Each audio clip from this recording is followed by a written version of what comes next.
बिहार की राजनीति में शिखर पर रहने वाले लालू प्रसाद यादव को वक्त ने तरह तरह के खेल दिखाए, लेकिन वे कभी निराश नहीं हुए। समय से लड़ने के बाद उसे परास्त कर आगे बढ़े।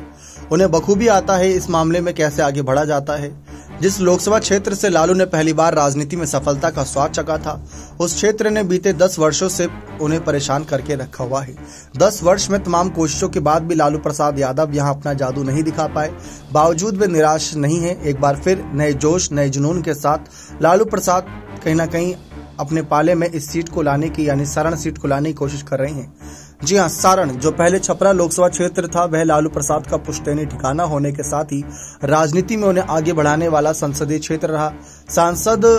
सारण संसदीय सीट लालू प्रसाद की पारंपरिक सीट थी।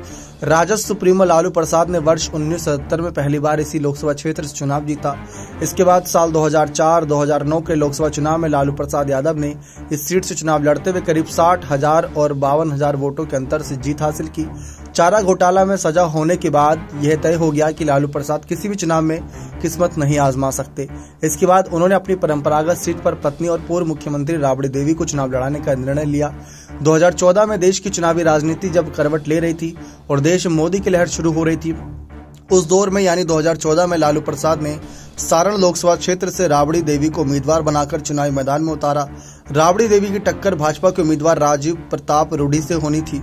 नमो नाम की गूंज और मोदी लहर में राजीव प्रताप रूडी के सामने राबड़ी देवी लगभग 40,000 वोट से चुनाव हार गई। सांसद सारण संसदीय क्षेत्र ने लालू की तमाम रणनीति को सिरे से नकार दिया। राजनीति के धुरंधर लालू प्रसाद के लिए बड़ा झटका था, लेकिन वे चाहकर भी कुछ नहीं कर पाए।